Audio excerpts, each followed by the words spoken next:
Searchers have located a body in a Houston area creek. Officials announcing that Texas EquiSearch team found a body in Cypress Creek, which is near the home of Melissa Sowders, who was last seen December 26th. Investigators believe the woman was a victim of foul play. The estranged husband of the missing woman has been charged with capital murder. Labyrinth of Lies, the murder of Melissa Sowders. Melissa Rene Sowders was born on June 19, 1987 in Houston, Texas to Sonia Newsom. Melissa was a 26-year-old mother of 4 and pregnant when she went missing on Thursday, December 26, 2013. Love you guys. Sorry I haven't been around much before, but now I am with Jason. I'll be around a lot more. I miss you guys. Merry Christmas. Fred, Melissa's father, as he clung to every last word Melissa wrote on his Christmas card. He last saw his daughter Christmas Day, just hours before she vanished. This was the first time in years that Melissa got to spend with her family. In the past, her now estranged husband Matthew Sowders wouldn't really let her spend time with her family, but now they weren't together and she was with someone new, her childhood best friend, Jason Sanford. Jason was the father of the baby boy growing in Melissa's tummy. This was the couple's first holiday together, and sadly it would also be their last. Melissa was in the middle of a messy divorce after being together 9 years. She had granted Matthew full custody of her kids while she got her finances in order. She knew that Matthew's adopted father and well-respected journalist David Sowders would help him out until she got on her feet. Melissa had never been away from her kids for Christmas before, so the day after, she met Matthew around 11 a.m. at McDonald's in the area of Interstate 45 just north of FM 1960 in northwest Harris County. Jason was on the phone with Melissa until Matthew showed up. That is the last time he'd ever talked to her again. Jason waited all day for Melissa to call him after she was done spending time with her girls. Around 7 p.m., Jason still hadn't heard from Melissa nor was able to get a hold of her, so he went to the Harris County Sheriff's Office to report her missing. They notified her family, and now the frantic search for Melissa began. Harris County Sheriff's deputies and volunteers searched around the area where Melissa was last seen and came up empty-handed. The next day, less than 24 hours after Melissa disappeared, a neighbor of Matthew's called 911 with a story to tell. Harris County 911, you need police, fire ambulance. Police, in the apartments next door to me. She said that she visited Matthew and saw feet on the ground. The 911 operator sent an officer to talk with the neighbor in person. I went to the door and started knocking, and, he was there with his daughter. I was like, why is she crying? She's like, oh, no, she's just upset. And the door was open, and all I saw were 2 feet. Yeah. And they wasn't moving. Yeah. And there was human feet. I can tell they were female. The neighbor then said she asked Matthew, "Whose feet are those behind the couch?" And that Matthew replied, "It's none of your business," and then he slammed the door. After talking with the neighbor, deputies were sent to Matthew's apartment. They knocked and announced themselves, but no one answered, so cops barged through the door. Inside there was no body or apparent evidence of a crime. However, Matthew was called down to the police station for questioning. God, please be okay. When Matthew arrived at the station, officers asked him if anything crazy happened. He replied no, but then went on to claim that he and Melissa were still intimate and Jason didn't know. But I did ask her, does Jason know that we're still intimate with each other? No, I haven't told him that. Why are you gonna make love to me and then go home with him, watch a movie or The Walking Dead? And then she kind of inched over closer. I'm like, please don't kiss me. And she's like, I can't help it. Turns around, looks at me and goes, I'm a horrible mother. No, you're not. He said that she then left on foot after she turned down a ride that he had offered. Any idea where she was going to? No, I was like, we can take you back to McDonald's. She goes, leave me alone. Officers then asked Matthew about the neighbor that had came for the unexpected visit, the one that had called 911. Matthew denied that the neighbor ever stopped by. Sure she didn't come to the apartment, knock on the door, come by the apartment? No, not at all. Any reason why she'd say that she saw you and Melissa at the apartment? No, she wasn't there at the apartment. Then they asked him if he would take a polygraph test. I'll be clear soon enough. We don't need the poly to do anything. Anything else you can tell us right now that would help us find Melissa? Look into that guy, Jason. That evening, Melissa's car was found abandoned in a transport company parking lot on the North Freeway just north of Ritchie Road near Cypress Creek. Police pulled Jason's police record, which revealed to be violent. Just 3 months before Melissa disappeared, Jason was arrested for assault. This made investigators question his involvement in Melissa's disappearance, so they pulled him in for questioning. During the interview, it was revealed that Jason was going through a divorce, and the assault charge was from him getting into a fight with his best friend that he found out was sleeping with his wife. Jason also offered to take a polygraph. Police then talked with Melissa's best friend.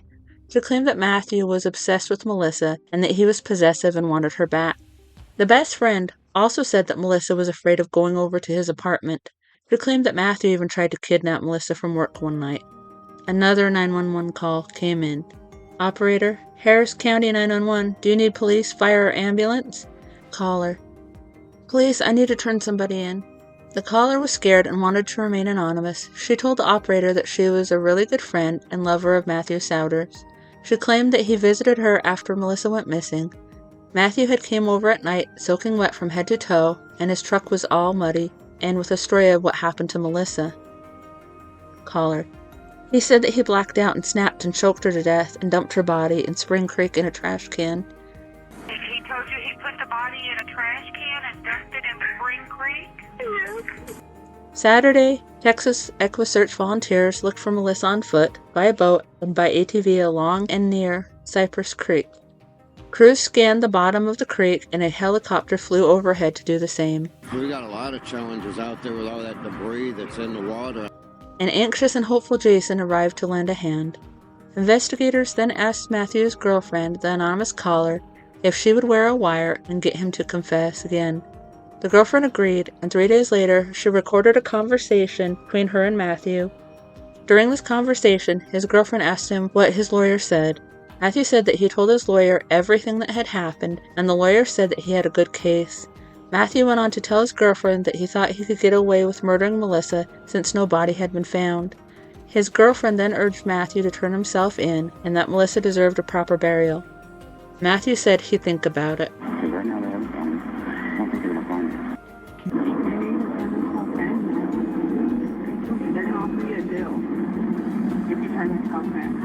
In the meantime, authorities searched the area of Cypress Creek where Matthew liked to fish.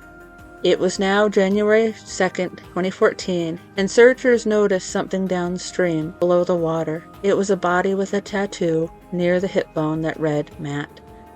It wasn't until they called me asking me for information about identifying marks on her body, tattoos, stuff like that, that it hit me. Oh my God, she is dead. Later, the coroner confirmed that the body was Melissa's. The discovery of Melissa's body tore her family and Jason's heart out. Due to the weather and Melissa's body being submerged in water, the coroner couldn't find the exact cause of death, but they did rule that her death as homicidal violence. Authorities were able to get a warrant for Matthew's arrest. With undercover special ops teams watching his house, police arrested Matthew as he attempted to leave the house with his dad. He was charged with Melissa's murder. Arrest. You've been charged with murder. We now have Melissa's body. Melissa's been found. With tears in his eyes, Matthew stated that he wouldn't talk to anyone but his lawyer. Matthew appeared in court on capital murder charges involving Melissa and the unborn child. Matthew Sowders. You're here on a charge of capital murder, and I'm led to believe it involves the murder of 2 people, including a unborn child. Prosecutors were sure that Matthew knew that Melissa was pregnant when he killed her. They also thought that was probably the motivation behind her murder, but weren't sure that they could prove it beyond a reasonable doubt. So, prosecutors had no choice but to vacate the capital murder charge for a murder charge. Matthew pled guilty to murder and was given a 60-year sentence with the possibility of parole after 30 years. His father said that he was proud of his son coming forward and doing the right thing. Melissa's children remain with Matthew's parents and will grow up without her. To my dearest family, some things I'd like to say, but first of all to let you know that I arrived okay. I'm writing this from heaven. Here I dwell with God above. Here there's no more tears of sadness. Here it's just eternal love. Please do not be unhappy just because I'm out of sight. Remember that I'm with you every morning, noon, and night. That day I had to leave you, when my life on earth was through. God picked me up and hugged me, and he said, I welcome you. It's good to have you back again. You were missed while you were gone. As for your dearest family, they'll be here later on. I need you here badly, you're part of my plan. There's so much that we have to do to help our mortal man. God gave me a list of things that he wished for me to do, and foremost on my list was to watch and care for you. And when you lie in bed at night, the day's chores put to flight, God and I are closest to you in the middle of the night.